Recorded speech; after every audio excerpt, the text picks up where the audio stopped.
Olá, boa noite. Eu sou a professora Carla Fernanda, sou professora da rede.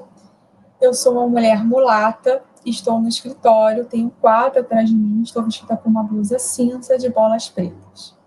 É um prazer estar aqui com vocês para a gente conversar um pouquinho sobre os mitos e verdades do autismo.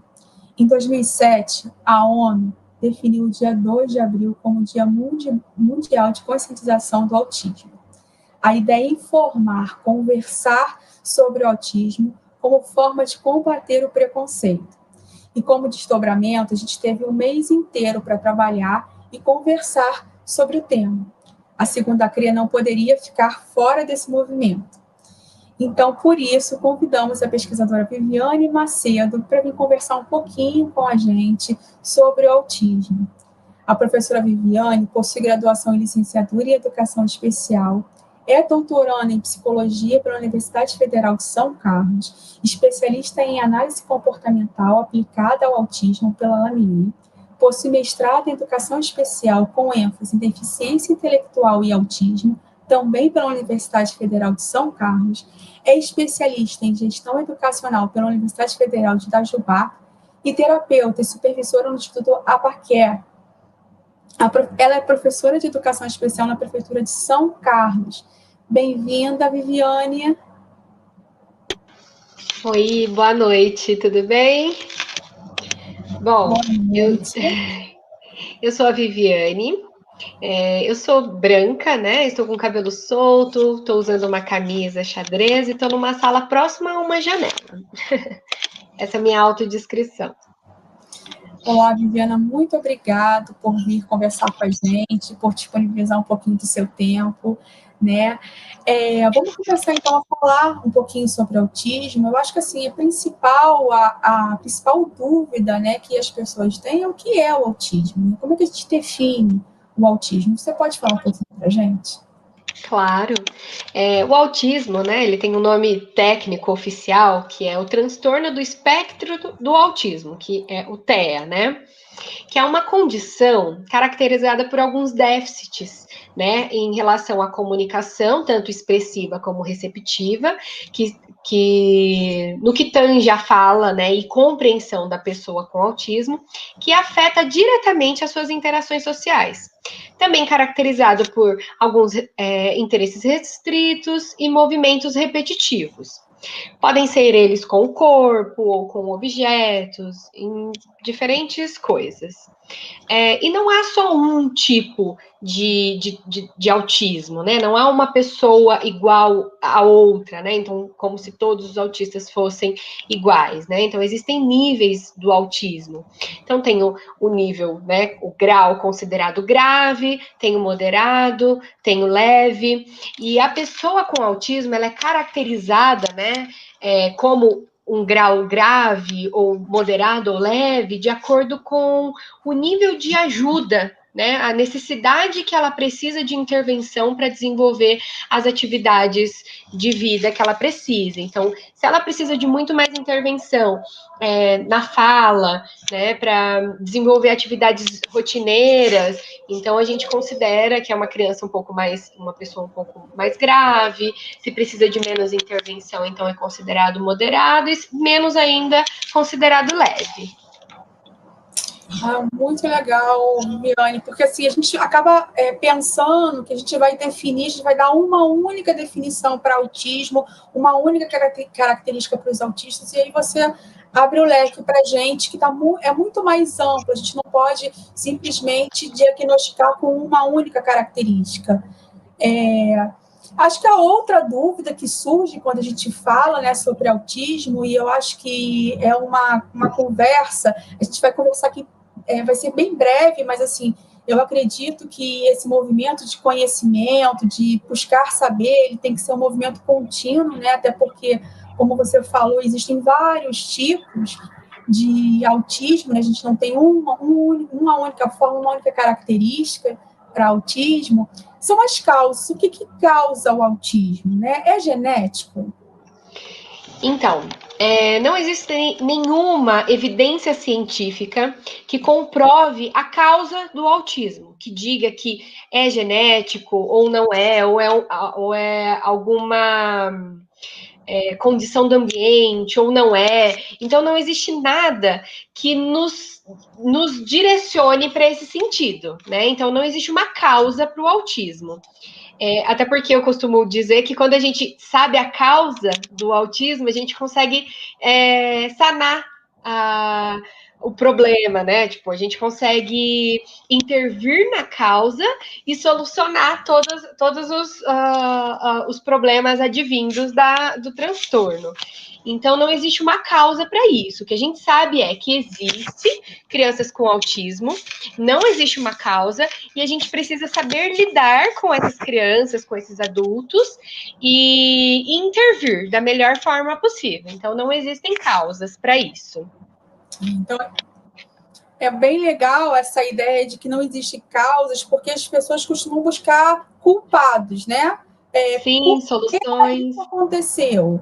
Né? Então, a gente não tem uma definição, que você está falando que a gente não tem uma definição para a causa de um autismo numa criança. Né? Tem diferença entre meninos e meninas? Existe uma proporção maior de menino ou de menina que desenvolve autismo? Sim, existem algumas pesquisas que falam um pouco sobre a maior incidência em meninos que em meninas. Então, realmente, a gente tem mais casos em meninos. Então, existem algumas pesquisas, né, que analisam biologicamente o porquê dessas causas, e tem algumas questões que são mais sociais, né? Então, muitas vezes as meninas, elas apresentam, quando apresentam alguns traços do transtorno, muitas vezes são considerados normais por serem meninas. Então ela é mais quietinha, mas ela é menina é mais quietinha, menina é mais agitado. Então, existe essa distinção social que acaba colocando o diagnóstico da criança, da menina, mais em xeque, né? Dificultando mais esse diagnóstico em meninas. Mas realmente a incidência é maior em meninos. Isso é um mito. Eu pesquisei um pouquinho para a gente poder conversar, né? Existe essa ideia de que hoje, né, a gente tem muito mais casos de autismo. E o que eu li é que, na verdade, a gente está conseguindo diagnosticar mais, né? E aí essa questão de meninos e meninas, a gente tem a questão, né, dos meninos ter maior incidência, mas também tem essa não identificação, muitas vezes, em meninas, é isso, né? Isso. Então, a gente tem a maior incidência em meninos, e o fato de, hoje em dia, né, o diagnóstico estar sendo feito de forma um pouco mais fidedigna, então a gente consegue ter uma crescente aí nos diagnósticos de crianças com autismo. Então, é uma outra vertente importante a ser considerada. E aí a gente entra na questão que a gente começou a falar, né, que você deu uma breve explicação na primeira pergunta, sobre todo autista ser igual, né? Na verdade, essa pergunta é bem engraçada, porque ninguém é igual a ninguém, né? Sim. Que mundo chato seria se só existissem Carlas, né? Mas ninguém é igual a ninguém. Mas e o autismo? Você já falou um pouquinho, mas queria que você falasse um pouquinho mais sobre essa diferença, né? Que a gente ouve falar em espectros, né? Do autismo. Ok. Eu acho que eu vou contar um pouquinho da minha experiência, né? Então, eu trabalho em clínicas que fazem atendimento de crianças com autismo, e nenhuma delas apresentam as mesmas habilidades ou as mesmas dificuldades, os mesmos comportamentos. Como você pontuou, né? Pessoas típicas já não são iguais. Então, é normal que crianças, pessoas atípicas, né, que estão dentro do espectro do autismo também não sejam iguais. Então, isso é muito normal. Então, eu posso ter crianças que apresentam muita dificuldade na fala, na comunicação, que não compreendem muito bem o que se é falado, não compreendem os símbolos do ambiente, né? Não compreendem expressões faciais e alguns outros símbolos, né? E ter crianças que têm muito mais facilidade com a fala e também estarem dentro do espectro, né? Então, conseguirem se expressar de uma forma muito mais fluida, conseguirem compreender o que se é falado. Então, eu acho que existem realmente, né, muitas pessoas com autismo e com características muito peculiares e muito diferentes, né? Então, acho bem bacana. Então, é isso. E eu fiquei pensando, quando você falou na questão das meninas, né, que muitas vezes a forma de identificar o autismo não é tão precisa, e aí passa por uma característica, a pessoa é mais tímida, introvertida, né? E eu fiquei pensando na importância, né, quando você falou aí sobre a questão, né, de autismo que tem dificuldades com a fala, né, de interagir com o meio ambiente, a importância da intervenção, a importância desse diagnóstico precoce, né, e a importância da intervenção precoce. Né? Você falou um pouquinho da sua experiência, você poderia contar um pouquinho dessa questão da intervenção e do diagnóstico, como é feito o diagnóstico e como é importante esse diagnóstico precoce para o desenvolvimento dessas crianças? Sim. O diagnóstico, ele é feito por, normalmente, um psiquiatra ou um neuro infantil. Ele dá para ser feito já nas fases iniciais, né, na idade inicial da criança, e ele é totalmente por observação, tá? O que acontece é que muitas vezes a criança já tem uma equipe multidisciplinar atuando, né, no atendimento dela. Então, ou ela vai para a escola, ou ela vai no pediatra. Então, tem outros profissionais que também convivem com a criança e que conseguem identificar algumas dificuldades que ela apresenta, alguns comportamentos, e já lançar, né, para os pais ou para o médico essas dificuldades. Então, o que normalmente acontece, né? A criança com autismo, ela apresenta uma dificuldade na fala, né? Então, a gente vê isso muito em crianças com autismo.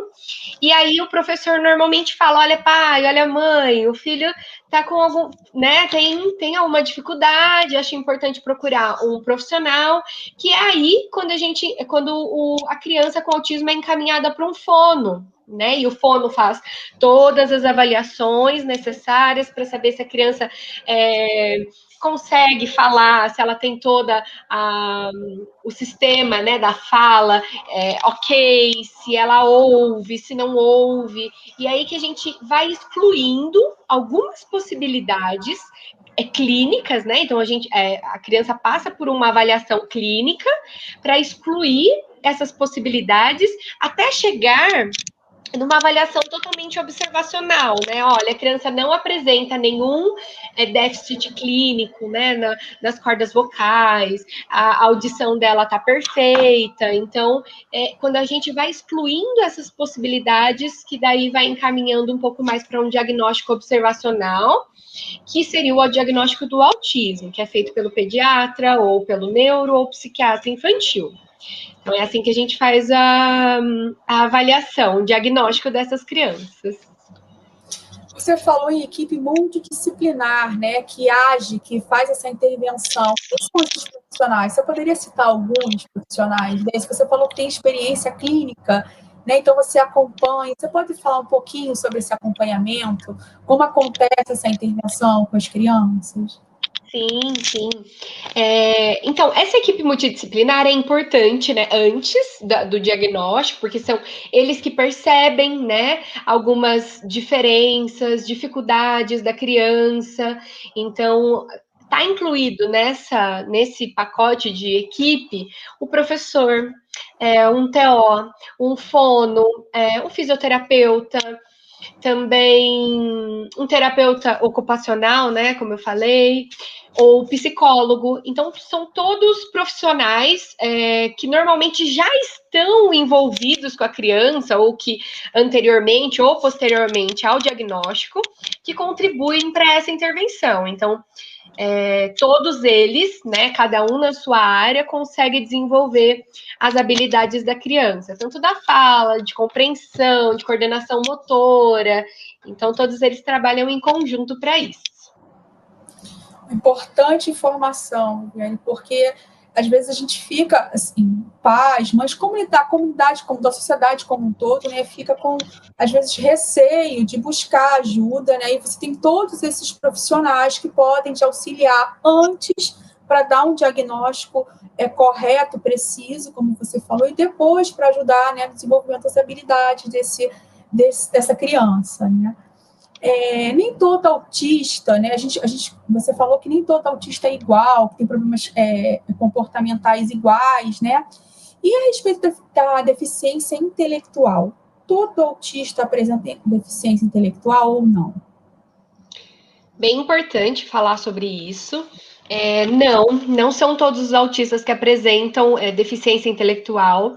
Inclusive, a gente tem pessoas, crianças com autismo com alto funcionamento, né? Então, que apresentam habilidades acima da média.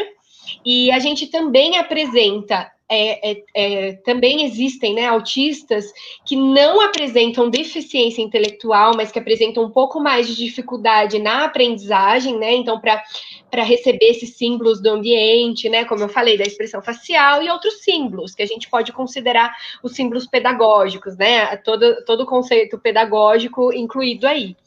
E tem os autistas que apresentam sim uma deficiência intelectual, que daí o trabalho, além de ser voltado para desenvolver habilidades que estão em déficit na criança, na pessoa com autismo, a gente tem que tomar um pouco mais de cuidado, ter uma intervenção um pouco mais diferenciada, acho que com uma equipe adequada, né, para desenvolver essas habilidades. Mas não são todos que apresentam deficiência intelectual, não são todos que conseguem, né, apresentam muitas habilidades acima da média e tem alguns que apresentam também. Então, a gente vê diferentes tipos de pessoas dentro desse espectro.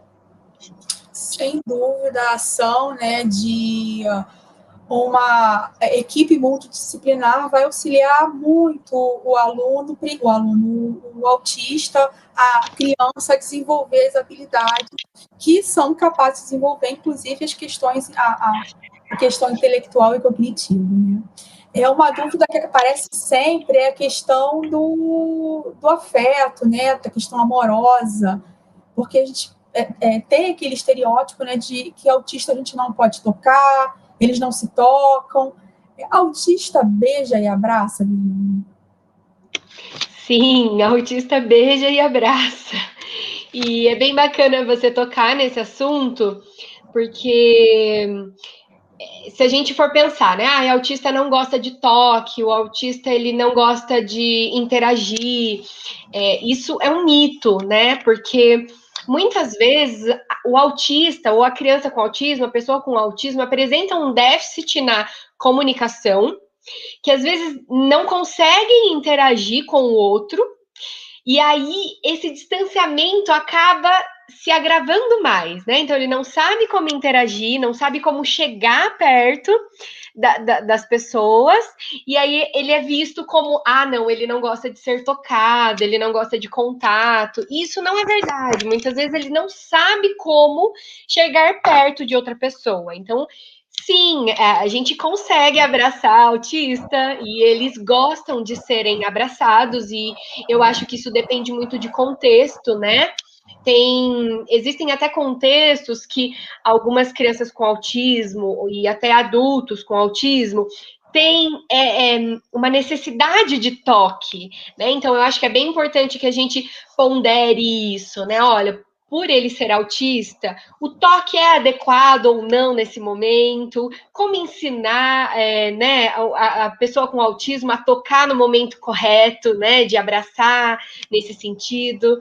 Então, sim, eles abraçam, eles gostam de serem tocados, muitas vezes eles não sabem como expressar esse sentimento, ou muitas vezes eles não sabem em que momento deveriam ou não abraçar, ou em que momento que a gente pode ou não abraçar, né? Porque assim como nós, tem momentos que a gente gosta de um pouco mais de afeto, outros não. Então, a criança com autismo ou a pessoa com autismo também tem esse sentimento. Muito importante, né, Viviane? O conhecimento, a informação é importantíssima nesse momento, porque a gente vai, né, agindo muitas vezes a partir da não informação, da desinformação até, né, e acaba, ao invés de ajudar, a gente acaba atrapalhando, né? Essa é uma questão. Eu muitas vezes já pensei, né? Para fazer essa live, a gente pesquisou um pouquinho, leu um pouquinho, né? E aí fez esse levantamento das principais dúvidas. E a gente vê que tem muita falta de informação. Então, esse mês, esse movimento, né, para levar informação para toda a comunidade, para toda a sociedade, ele é importantíssimo para a gente parar de agir, né? Não beijar, não abraçar, e saber sim o momento certo de beijar, de abraçar, saber que eles precisam de afetos como qualquer pessoa, como qualquer criança. Né? O pessoal está elogiando muito a live. A gente vai estar quase no finalzinho, mas eu vou pedir para você deixar uma mensagem, né? Qual a mensagem que você deixaria para as famílias, né? Que estão descobrindo, que estão identificando o autismo no seu filho, numa criança da sua família, que às vezes passa pela essa angústia, né? De ser uma coisa totalmente desconhecida, que só tinha ouvido falar, mas não sabe as características, tem medo, porque realmente o desconhecido causa medo, não é o desconhecido do autismo, é qualquer forma de desconhecimento, causa um certo receio, né, do que é oculto, do que é desconhecido. E você, como pesquisadora, né, que trabalha com o autismo, com a deficiência intelectual, que tem uma experiência, qual a mensagem que você poderia deixar para essas famílias que estão assistindo a gente agora? Bom, o que eu gostaria de falar é que, assim, é muito normal a gente ficar com essa angústia, que é normal a gente ter esse sentimento, sim, e que se outra pessoa disser, né, que olha, não precisa se sentir assim, eu acho que é normal a gente se sentir assim, a gente tem um tipo de expectativa e, né, os caminhos acabam saindo um pouco diferentes do que a gente imagina, mas que isso é normal e eu só falo que isso é normal porque existem intervenções que podem ajudar muito, tanto a vida da criança como a vida da família.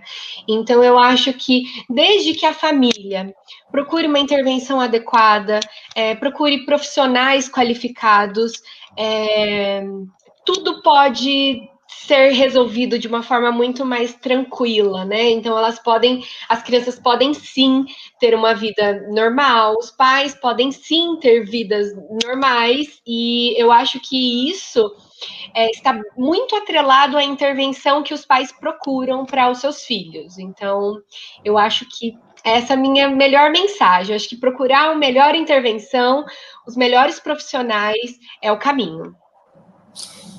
Viviane, eu vou fechar com você com uma dúvida que eu acho que sempre está, principalmente quando a família tem um diagnóstico de autismo, né? Autismo tem cura? Não, o autismo ele não tem cura. Até foi um tema, né, que a gente discutiu sobre a questão da doença, né? Quando a gente sabe a causa, a gente vai, por exemplo, é só um exemplo, né, mais simplório, mas quando a gente está com gripe, a gente sabe que é um vírus, então a gente vai lá e age no vírus, e aí a gripe some. No caso do autismo, a gente não tem uma causa, então não tem onde a gente agir. né, para que isso suma. O que a gente pode fazer são intervenções comportamentais, que é a única coisa, né, o único que a gente pode mensurar. Então, a gente faz essas intervenções para que os comportamentos da pessoa com autismo se adapte ao ambiente e que o ambiente consiga se adaptar. Então, não tem cura, mas a gente consegue fazer adaptações, intervenções para que o comportamento e a pessoa com autismo consiga se adaptar ao meio. Viviane, a gente vai terminando. Eu queria agradecer imensamente a sua participação, a sua disponibilidade de vir aqui conversar com a gente. Foi super esclarecedor. A gente, claro que ainda tem um monte de perguntas, né? A gente não finaliza, a gente não consegue terminar o assunto por aqui, a gente não esgota, mas assim, a gente traz, né, de certa forma, uma clareza, né, e a importância desses momentos, desses espaços para a gente discutir, conversar, sobre esse tema e sair do espaço do preconceito e passar para o lugar da ação, da intervenção, né, que é o local lugar que todo mundo tem que estar, toda a sociedade tem que estar, né? Viviane, eu queria pedir para que você já deixou a sua mensagem.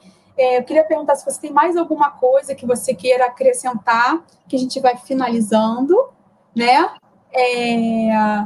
E se você pode, né, disponibilizar algum contato, algum meio que você possa estar, né, ajudando quem ainda tem dúvidas a esclarecer essas dúvidas.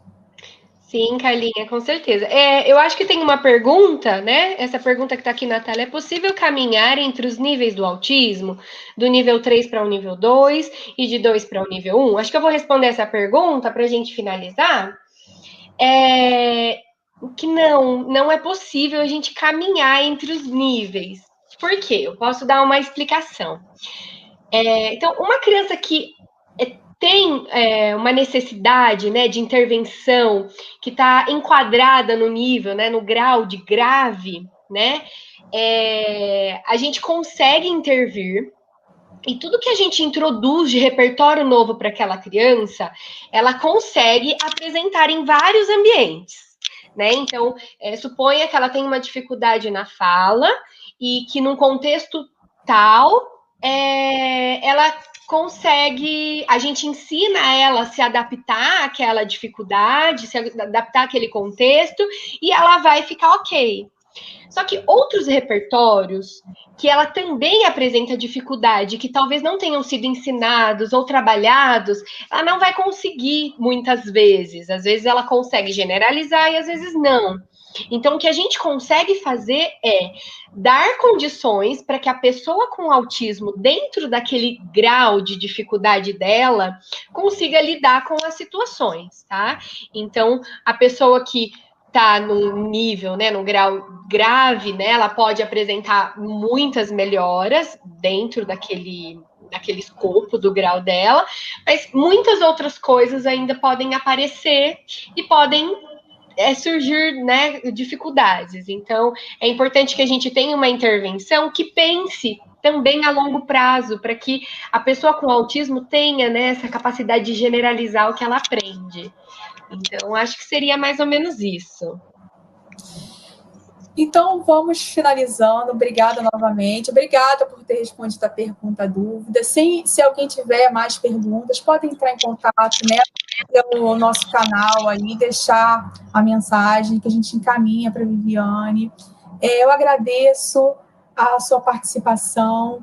Foi muito esclarecedor o que eu falei. A gente não finaliza o assunto, mas a gente consegue entender que a melhor forma, né, de se combater o preconceito é a informação, né? Sem informação a gente não vai a lugar nenhum. E que bom que a gente tem esse lugar, né? Essas lives que estão acontecendo a todo momento para discutir temas como esse, como autismo e como outros muitos temas que são importantes para a sociedade. né? Que bom que a gente, enquanto Secretaria Municipal de Educação, enquanto Segunda CRE, também pudemos, a gente conseguiu, né, trazer você, uma especialista, uma pesquisadora no assunto, para conversar um pouquinho com a gente. Muito obrigada, Viviane. O contato da Viviane está na tela, para quem tiver dúvida, ela está deixando aí o e-mail dela, para quem quiser entrar em informação. Eu agradeço imensamente a participação de todos, e a gente vai ficando por aqui. Até a próxima, pessoal. Obrigada, viu? Foi um prazer imenso participar da live com vocês. Eu fico à disposição para retirada de dúvidas a qualquer momento, podem entrar em contato comigo. E eu fico bem feliz de saber que eu posso ajudar, né, de certa forma, algumas famílias, né, e que a gente consiga disseminar mais conhecimento para que as pessoas entendam a melhor forma de lidar com uma pessoa com autismo. Fico bem agradecida. A gente que agradece. Boa noite, pessoal.